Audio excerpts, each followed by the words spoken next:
อยู่ไหนมันเปื้อนในห้องเวทีกันในห้องมากินในโน่นงั้นน้ำโคกมากินอยู่นี่โน่นคือเราในนี่เวลานั่งดินมากินกับพากันมานั่งอยู่พี่แล้วมันจังบ่เปื้อนในเฮือนถือต้องคันเห็ดนะสิขนาดมีแต่เล็กอันโตซองว่างหาเท่าไร10 ไปล้านได้หาคนเอาว้าเขาว่าหามีแต่เล็กอันนั้นซื่อมันเจ้าก็ได้ทั้งอันประตูหัวใหญ่บ่ได้รวมต้นประตูหัวใหญ่เด้ของเราคนประตูหัวใหญ่ต่างหากนี่คงจะนี่เนาะเดี๋ยวมันหักษาเอาแหละเพื่อนซานกันคือเห็นนั่นไอ้เกาะยาสูบลงไปหมู่บลินบอกโดยคือว่าบ่เบียงเราเคยบอกฮะแหละหมู่บลินช่างการไผสูบยาก็บอกเข้าถิ่มดีๆบ่แน่นะเราบ่ห้ามให้สูบดอกจุเจ้าบ่ได้มีคนสูบยาหรอกจุเจ้ามันติดหมู่เนาะหมู่บลินแต่ว่าน้องคนใส่เห็นเกาะยาสูบในของครัวเพิ่นถิ่มใช่แต่บอกเขาถิ่มดีๆสูบเลยกัน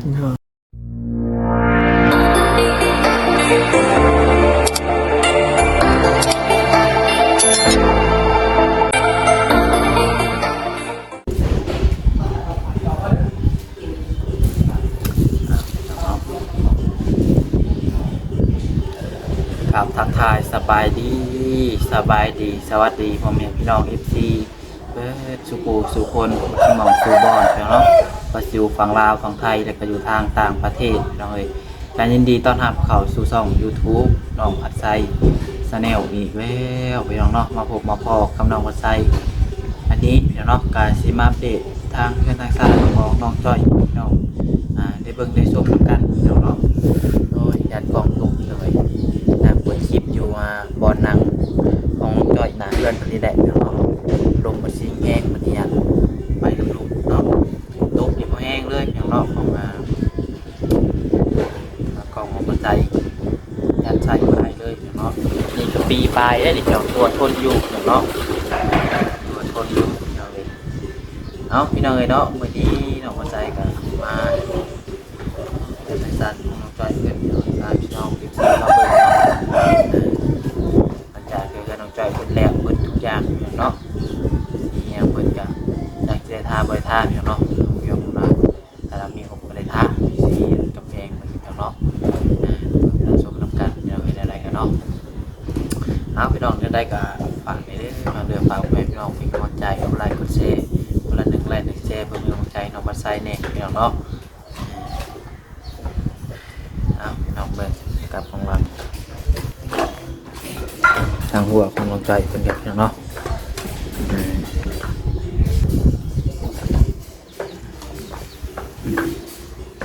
เป็นทูเฮือนเป็นอย่างเนาะ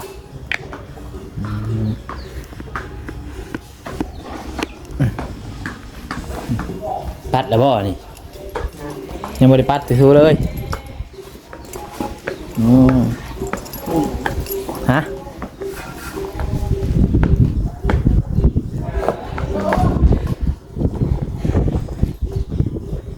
ขี่ไก่ตัวน่ะเจ้าว่าไก่ใส่ขี่ใส่ไก่ไผ่เจ้าว่าขี่จากไหนฮะเจ้าว่านี่เจ้าว่าไก่น้องดาวบ่เจ้าว่าบ่แม่นบ่ FC เพิ่นว่าบ่ได้แม่นได้ไก่น้องดาวคนน่ะน้องดาวบ่ได้มีไก่แล้วเพิ่นว่าน้องดาวเอาให้ปู่ให้ย่าเพิ่นเลี้ยงบ่แล้วไก่เนี่ยส่งคืนบ่แล้วจะลองถามเราเบิ่งบ่เสือเพิ่นว่ามีน้องดาวบ่ได้มีไก่เพิ่นว่า FC ว่ามีไก่ข่อยก็บ่ฮู้ตัวนี้คือจะได้มันก็บ่ฮู้เพราะไก่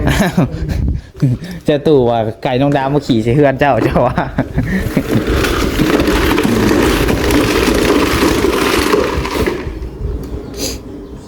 นะขี่ไก่อย่างเช่นปูหอกแม่นเรามีแต่เป็ดบ่น้องดาว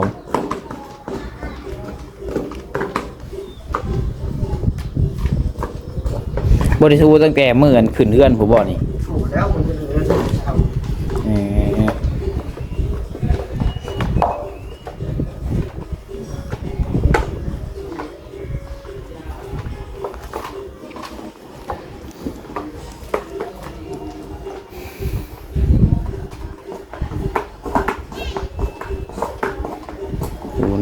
นำขี้ไก่กัน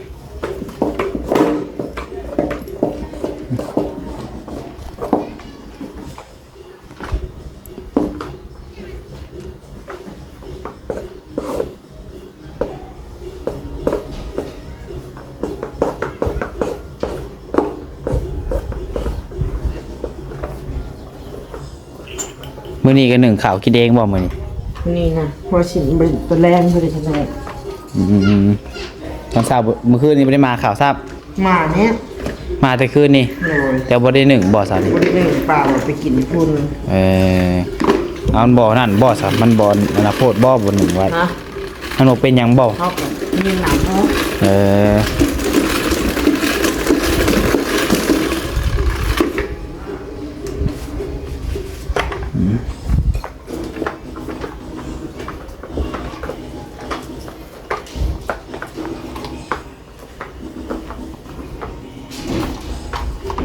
ทำความสะอาดและได้เกินงามเนาะเล็กกว่านั่งอันนี้ก็ทูอยู่บ่ โทษดูมันอยากหมอกเลย หมอกกระยามันแต่เสร็จทุกมือทูทุกมือมันก็ใครกว่าโบทูโบเสร็จ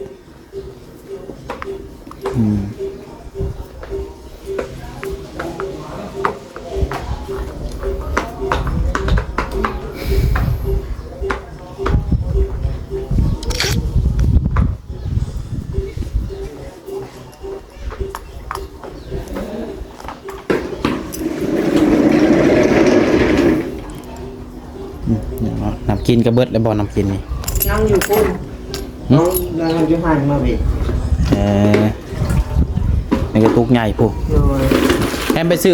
ใช่จะเสือน้ำกิน ซื้ออยู่บ้านแล้วนี่นะคืออยู่บ้านนี่ต้องสี่ค่ะทุก10,000ความซื้อหันก็ไปซื้ออยู่ทั้งเหนือต้องหาพัน คันซื้ออยู่ห้านค้าทั่วไปเลย10,000 โดย คันซื้ออยู่โรงงานเพิ่นเลย5,000บ่ โดย โอ้ถึงหลายเติบไปเนาะทางบ่แก้วพ่อยังกับเพิ่นกินน้ำมันตุกคือกันบอกเขากินน้ำสาง น้ำตุกคือกัน ให้ดอกเพิ่นยังหลายคนยันซื้อหลายตุกบาทเดียวใส่รถไทยไปซื้อ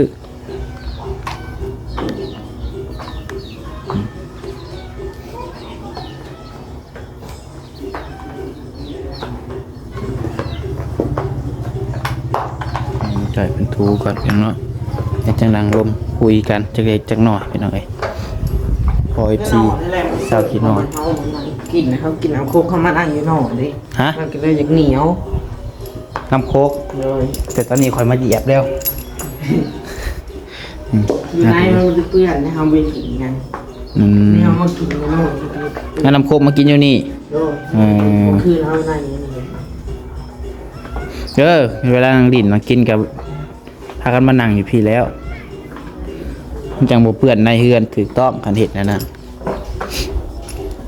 ขนมมันจังหมุดจังบ่จื้อมาเอาขนมกับของหวานเขาไปกินในห้องในเฮือนนี่บ่ให้เว้าหมุดไปสั่ง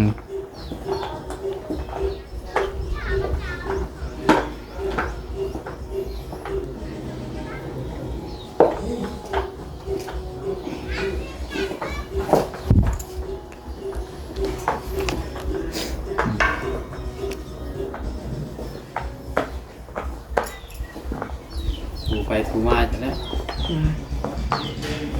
ถูถอยหลังผมบอกบ่จื้อไว้จ้ะถูถอยหลังไปเลยแล้วเลยเอาถูไปถูมานบ่แล้วเลยเหยียบ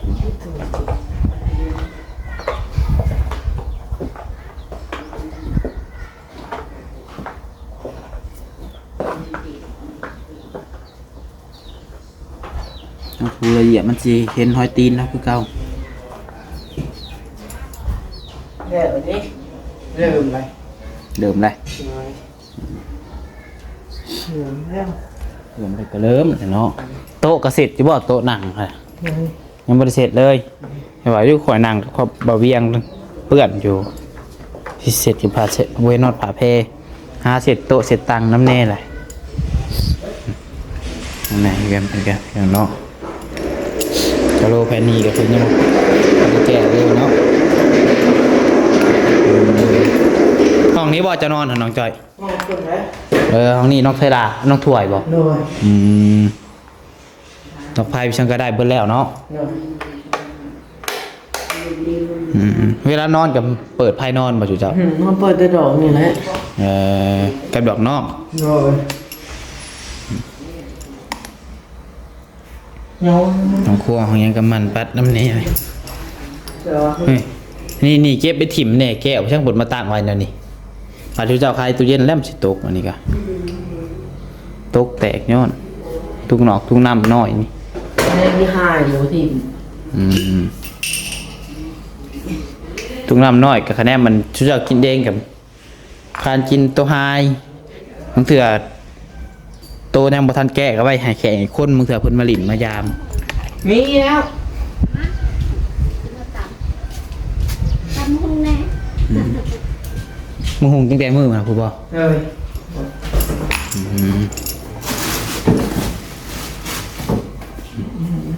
เอาบ่ใหญ่เนาะ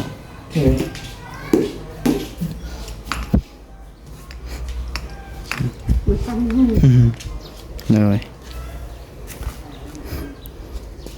สุกินของน้ำน้องจ้อยนี่มินแห้งเลยพี่น้องเนาะจักเช็ดอะไรเว้ยมีกลิ่นพี่น้องเลยน้องไปใส่นางโหลดคลิปก็เบาเวียงก็โอ้ยนางจนแบบจบหมดคลิปพี่น้องเนาะกินของน้ำบ่ให้ว่าวเลย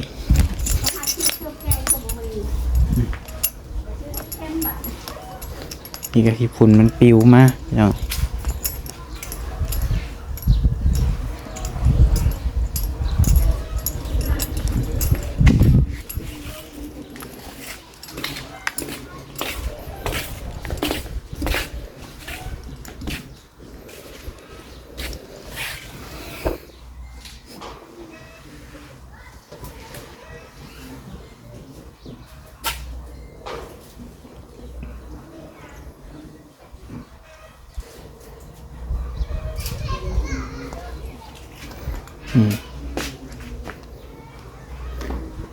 มาเสร็จโลดไงมัน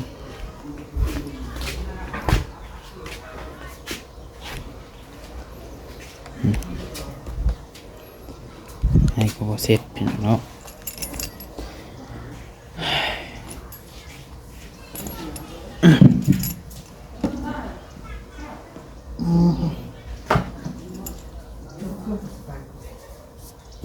สิบัตรอันนี้บ่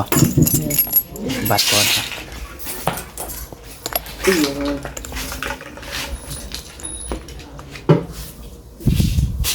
ยังได้ปัดทุกมื้ออันนี้ปิวเข้ามาจะเรียกโอ้ยคุณใช่ ก็ตีของอันนี้สอง แม่นชูเจ้ากินแล้วถิ่มสนีบ่ บอกว่าสาวมาปัดเลยปัดทำไปเห็นงาน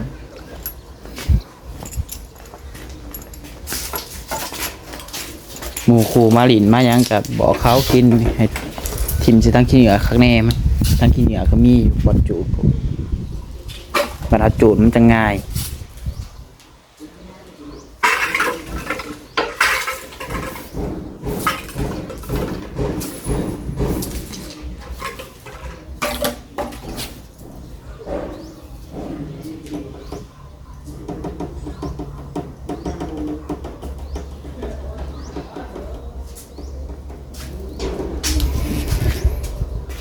นี่อะไร เห็นไหม อืม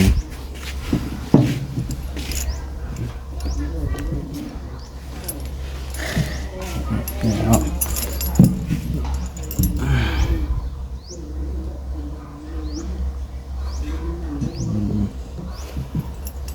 แล้วใครบอกให้ฟันเมื่อคืนนี่ฟันอยู่บอกฮะไม่จะฟันครับ เลย โอ้ยมือนี้เล็กออกได้นี่ยันเราฟันเอาตัวเด็ดเนี่ยแล้วสิ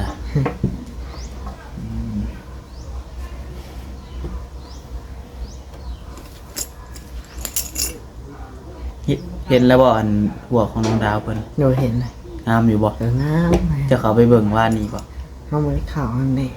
นี่ไป งั้นเราไปเบิ่งอยู่เพื่อนเพิ่นงามอยู่ติ เลย ของเจ้าก็งามคือกันเนาะงามคนละแบบพี่น้องเอ้ย แล้วว่าเนี่ยคือให้น้องดาวงามกว่าฉันจังซี่นะมันจะน้อยใจได้เนาะว่ามันก็ต่างกันราคามันจะเนาะ เลย ว่างบของน้องจ้อยมันก็คือของน้องจ้อยนี่มันก็ได้หลายอย่างพี่น้องเนาะทางประตูแล้วก็ได้อันนังของเจ้าเนาะอันนี้ว่าเฮ็ดงานคือของน้องดาวผมมันบ่ได้อันนังเนาะกับราคาถูกต่างกันอีกเด้พี่น้องคืองบของอันน้องจ้อยเพิ่นก็มีสำนั่นเพิ่นก็เฮ็ดให้สำตามงบก็ง่ายก็เนาะแทนว่าจะมีงบหลายก็เฮ็ดงามกว่าหั่นก็ใส่งบพี่น้องเนาะได้ซำนี้นี่ก็คือว่าดีแล้วเนาะ เลย จะเพิ่นน้อยใจ เห็นของหมู่งามกว่าว่ะของเรางามกว่าก็แม่นแต่ของเราผมมีบ่หนังคือของเจ้า เลย แต่ว่าแพงกว่าอีกได้ของเราอ่ะแพงกว่าของเจ้านี่ยินบ่เวียงเพิ่นว่าสิบขนาดมีแต่เล็กอันโตซองว่างหาเท่าไหร่10ไปล้านได้หาคนเนาะว้าวเขาว่าหามีแต่เล็กอันนั้นซื่อๆของเจ้าก็ได้ทั้งอันประตูหัวใหญ่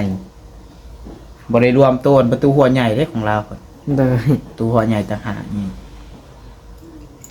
ของเจ้ารวมเบิดอัน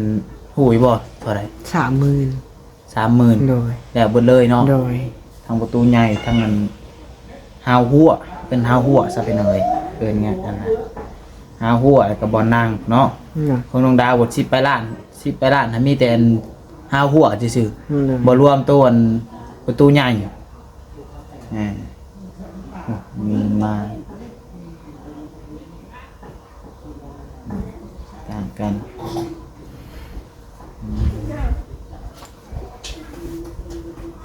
วันนอนก็จะนอนเสือใหญ่พี่ เลย ขับอยู่บ่เสือใหญ่ ครับ นุ่มบ่ เลย นอนจมอยากลุกผู้แล้วบ่ เลย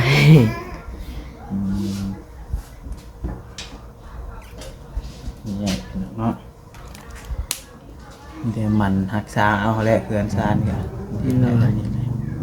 คือว่าเห็นนั่นไอ้เกาะยาสูบลงไปหมู่บลินบ่ เลย คือว่าบ่เบียงเราเคยบอกฮะแหละหมู่บลินนี่สังกัดไผสูบยาก็บอกเขาถิ่มดีๆเพิ่นแน่นะเราบ่ห้ามให้สูบดอกสุเจ้าบ่ได้มีคนสูบยาหรอกจ้ะ เลย มันติดหมู่เนาะหมู่บลินแต่ว่าน้องคนใส่เห็นเกาะยาสูบในของครัวเพิ่นถิ่มใช่แต่บอกเขาถิ่มดีๆสูบแล้วก็ เลย เพราะว่าเฮือนเจ้าคนให้เงินแก่คนคือได้แล้วนี่คือข่อยมาถ่ายคลิปนั่นนี่แหละให้มาถ่ายผมเห็น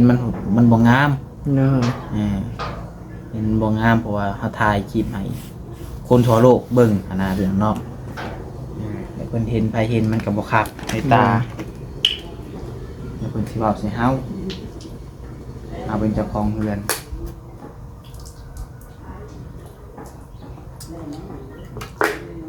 แน่ว่าอันเขาน้องหลาบุเขาไปนอนเฮือนเขาเบิดเจสิก้าบ่นอนเฮือนผู้เดียว กล้า ฮะ กล้าก ล้า เลย เศร้าละเมอเลยบ่ซะ เช่าเลย ฮะ เช่าแล้ว แม่นบ่ตั้งแต่ละเมอล่าสุดก็ตั้งแต่อันพอแก้วเอิ้นเอาผู้ เลย มันนอนผู้เดียวกับป้าบ่กล้าป้าให้นอนดอกเขาน้องหลาเขาเนาะเจ้าคนขวัญอ่อนอ่อน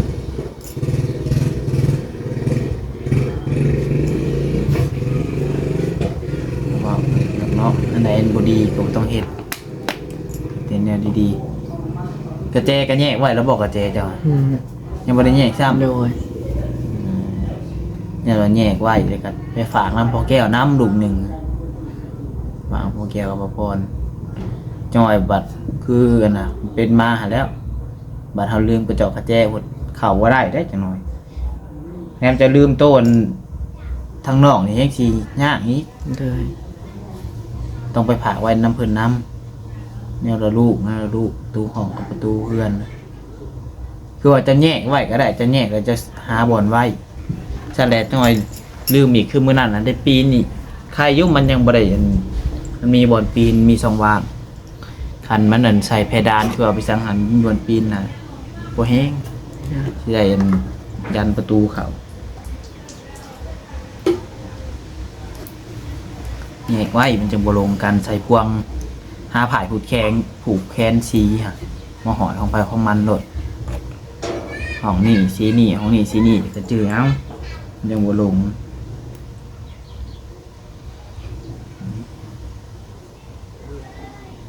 กินแล้วบ่ครับ นั่ง มันกันกินจ้ะ เออ เอาสำหรับพี่น้องเนาะนี่แต่ว่าประมาณนี้แหละเนาะให้ทางน้องจอยเพิ่นไปพักผ่อนซะ เหนื่อย ยันเพิ่นยังนอนพักผ่อนแต่ว่าสู้ เหนื่อ ๆสบาย ย ดีเด้อ เหนื่อยสบาย โดยไปแล้วนอนพักผ่อนเนาะเอาพี่น้องไอ้คลิปนี้เราก็ใส่กับอันที่เพื่อนซานของน้องจ้อยพี่น้องได้เบิ่งได้ชมนำกันพี่น้องเนาะอันใดบ่ดีก็บอกสอนเพิ่นพี่น้องเนาะคือเกาะแก่สูบกับน้องบ่ใส่เข้าไปเห็นก็มันบ่งามพี่น้องเนาะมันบ่งามก็ว่าแต่น้องบ่ใส่เห็นดอกพายก็คือเขาบ่แวมฉันเข้ามาไปเห็นไปก็ท่วมพี่น้องแต่เพิ่นก็ถามสงสัยแหละน้องจ้อยบ่สูบยานั่นนี่เนาะปินมาทางนี้มืดดีพี่น้องเอ้ยเอามีแต่ว่าประมาณนี้เด้อสำหรับคลิปนี้ขอลาพี่น้องไปก่อนน้องผิดพลาดประการใดก็ต้องขอโทษขออภัยหลายพี่น้องเนาะพบกันคลิปต่อไปพี่น้องเนาะสำหรับคลิปนี้ขอบคุณ FC ทุกคนที่เข้ามาชมเด้อพี่น้องเด้อขอให้ทุกคนอยู่ดีมีแรงสุขกายสบายใจร่ำรวยเพื่อทุกคนขอกล่าวคำว่าสบายดี